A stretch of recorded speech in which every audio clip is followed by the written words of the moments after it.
So for my summer reading book, I read The Awakening by Kate Chopin, and I'll get around to describing kind of what I thought about the book and giving a little rant about it in a second. But for right now, I will read kind of what the cover says to give you a general idea. Let me put on my reading monocle.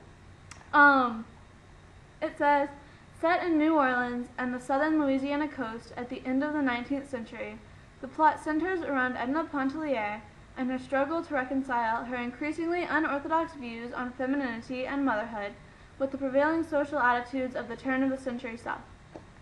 So what I got out of this book was that there was a woman named Edna Pontellier who was rich. She was married to this man who was kind of very concerned with his monetary well-being and what people thought of him and his status.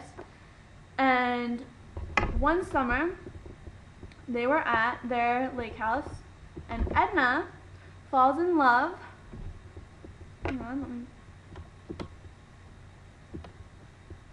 She falls in love with this guy named Robert because her husband loved her, and she loved that her husband loved her, but she didn't necessarily love her husband, and that's kind of an interesting concept all in itself, I think. But anyway, Robert, the man that she falls in love with, he leaves and he goes to Mexico because he knows that, you know, since she's married, she shouldn't just abandon her husband and her children. And so once he leaves, she gets super depressed.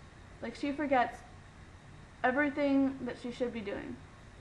And I know that people say, like, oh, that's just, you know, her not doing anything is showing that women don't have to be all, you know, motherly and whatnot.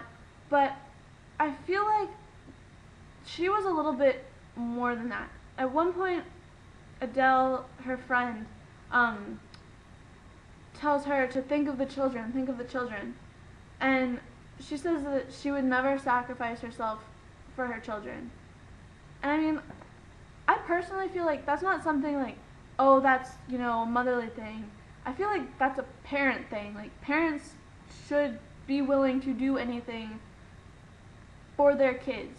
And, you know, Edna just leaves her family and moves to some different house and just doesn't do anything because she's so upset that this guy that she just met left. And she doesn't even, you know, she ends up liking some other guy too, and she just makes me so mad. I would read it, and every time I'd read it, I would get so mad because she was just, But one thing I did like about this book is there were so many pretty descriptions in here. It was just written really beautifully, and the adjectives were wonderful. My favorite description was of Edna's friend Adele. It says, there are no words to describe her, save the old ones that have served so often to picture the bygone heroine of a romance and the fair lady of our dreams. There was nothing subtle or hidden about her charms. Her beauty was all there, flaming and apparent. The spun gold hair that comb nor confining pen could restrain, the blue eyes that were like nothing but sapphires, two lips that pouted, that were so red one could only think of cherries or some other delicious crimson fruit in looking at them.